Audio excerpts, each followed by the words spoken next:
हमारे देश की मीडिया कुछ ऐसे ही दिखा रही थी। कभी लाहौर पर कब्जा एक चैनल पर आ रहा है, तो कभी दूसरे चैनल पर कराची पे कब्जा हो गया, और तीसरे चैनल पर इस्लामाबाद पर भी कब्जा हो गया।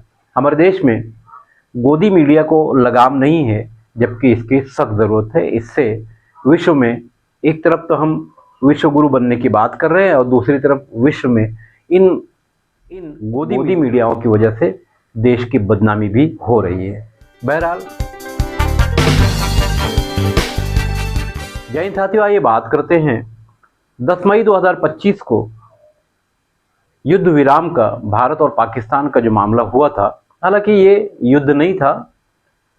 पहलगाम में हमारे कई जवान और कई सैलानी शहीद कर दिए गए, और कुछ 4 से 5 आतंकवादी थे जिनका आज तक पता तो नहीं चला, मगर इसका जवाब देने के लिए ऑपरेशन सिंदूर के नाम से भारत के द्वारा जवाब दिया गया पाकिस्तान के उन ठिकानों पर जो सीमा से लगे हुए हैं, और ख़ासकर जो कश्मीर उन्होंने कब्जा करके रखा है, यानी पाकिस्तान ने, वहाँ भी आतंकवादी गतिविधियों को देखते हुए हमारी तीनों सेनाओं ने मिलकर ऑपरेशन सिंदूर लॉन्च किया, और इस तरह के जितने भी आतंकवादियों के ठिकाने थे उसको उद्ध्वस्त कर दिया अपनी सीमा में रहते हुए। युद्ध वो होता है कि दोनों एक दूसरे की सीमाओं में घुस जाते हैं, मगर ऐसा नहीं था। हालांकि हमारे देश की मीडिया कुछ ऐसे ही दिखा रही थी। कभी लाहौर पर कब्जा एक चैनल पर आ रहा है, तो कभी दूसरे चैनल पर कराची पे कब्जा हो गया, और तीसरे चैनल पर इस्लामाबाद पर भी कब्जा हो गया। हमारे देश में गोदी मीडिया को लगाम नहीं है, जबकि इसकी सख्त ज़रूरत है। इससे विश्व में एक तरफ तो हम विश्व गुरु बनने की बात कर रहे हैं, और दूसरी तरफ विश्व में इन गोदी मीडियाओं की वजह से देश की बदनामी भी हो रही है। बहरहाल, सरकार ने इस ताल्लुक से कुछ कदम भी उठाए हैं। इस तरह के जो गधे एंकर हैं, गधे इसलिए कि इन्हें सिर्फ चिल्ला चिल्ला कर बोलना आता है, गधा भी इसी तरह से चिल्लाता है, और देश की इज्जत रहे या मिट्टी में मिल जाए, इनको इससे कोई लेना देना नहीं होता। बहरहाल, जनता के मन में कुछ सवाल है। सरकार से सवाल पूछना ये अब बहुत बड़ा काम हो गया है, क्योंकि सरकार से सवाल पूछने जाएंगे तो सरकार का कोई छुटभैया नेता आपके ऊपर एफआईआर करवा देगा। जैसा कि आपने देखा होगा, हमारे देश में पहलगाम की घटना के बाद कुछ सवाल पूछने वाले जो लोग थे सोशल एक्टिविटी में आगे आगे, उनके ऊपर एफआईआर करवा दी गई, आवाज़ दबाई गई। मगर सवाल है कि जो घटना पहलगाम में घटी थी, जो आतंकवादी हथियार लेकर आए थे, हमारे देश के नागरिकों की, हमारे देश के जवानों की हत्या करके चले गए, वो कहाँ हैं? आज तक उनका पता नहीं चला, और जवाब देने के चक्कर में हमारे और 2 दर्जन जवान शहीद हो गए। और एक बैग 10 तारीख को 5 बजे के बाद फिर डोनाल्ड ट्रंप बीच में आते हैं। उनका ट्वीट आता है कि दोनों देश जंग बंदी के लिए सहमत हैं। हमारे यहाँ जो मामला आतंकवादी घटनाओं का होता है एक के बाद एक, हमने उसका जवाब दिया था, मगर पाकिस्तान ने भी उसका जवाब दिया था। हालांकि जंग बंदी हो गई है, मगर अभी भी पाकिस्तान की तरफ से बराबर शेलिंग हो रही है, उस तरफ से ड्रोन भेजे जा रहे हैं। इस तरह की घटनाएं, जो खबरें आ रही हैं, वो चल रहा है।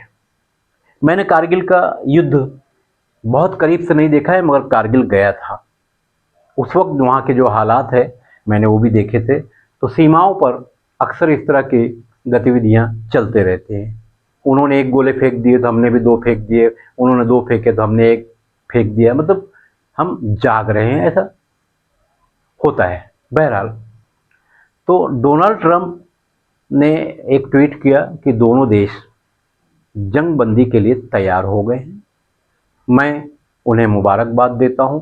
ये वही डोनाल्ड ट्रंप हैं जिन्होंने अपने यहाँ यानी अमेरिका में रह रहे भारतीयों को बेड़ियों में डालकर अमेरिकन आर्मी के जहाज से भारत भेजा था, फिर भी हमें उनकी बात को मानना पड़ा। हालांकि भारत ने बार बार ऐलान किया था कि हम किसी के मानने वाले नहीं हैं, और बार बार हमारे ऊपर ये आतंकवादी जो थोपे जाते हैं, इस बार आर पार की बात होगी। बहरहाल ट्रंप के कहने पर दोनों मुल्क यानी हिंदुस्तान और पाकिस्तान कहीं तीसरे देश में, अब तीसरा देश भी वही होगा जहां से ऐलान आया था, वहां बैठक होगी, इस पर चर्चा होगी कि जो आतंकवादी आए थे वो कौन थे, कहां लापता हो गए। ये बड़ी बात है।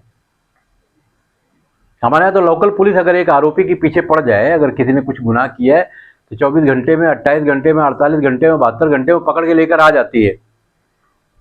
मगर हमारे साथ इतना अन्याय हुआ आज तक।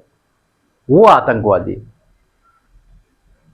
जो पहलगाम में घटना अंजाम देकर लापता हो गए, आज तक उनके सर नहीं मिले, ना ही वो पकड़े गए।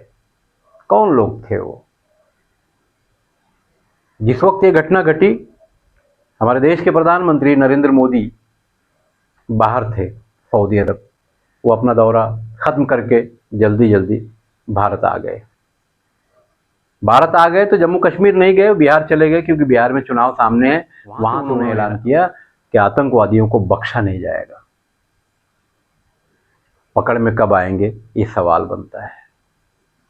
देश की गोदी मीडिया कंट्रोल के बाहर है, और जो ईमानदारी से सरकार से सवाल पूछते हैं, सरकार अपने किसी न किसी फालतू को पीछे लगा देती है, उसके ऊपर एफआईआर करवा देती है, चैनल बंद करवा देती है। इस तरह की बहुत सारी बातें होती है।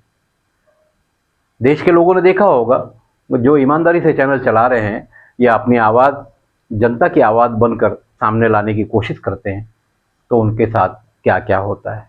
बहरहाल डोनाल्ड ट्रंप के कहने पर दोनों देशों ने इस बात को मान लिया है कि अब जो एक युद्ध जैसा माहौल बना हुआ था, वो ख़त्म हो गया है। डोनाल्ड ट्रंप के बाद अमेरिका के ही वाइस प्रेसिडेंट का ट्वीट आया, उसके बाद पाकिस्तान और भारत दोनों का आ गया। जंग रुक गई। दोनों तरफ की जनता परेशान हाल है रोटी के लिए। और अच्छी बात है, जंग आप देख ही रहे हैं, फ़लस्तीन और इसराइल, रशिया, यूक्रेन, ये तो सब देख रहे हैं, पूरी दुनिया देख रही है। और भी कुछ ठिकानों पर इस तरह के मामला चल रहे हैं।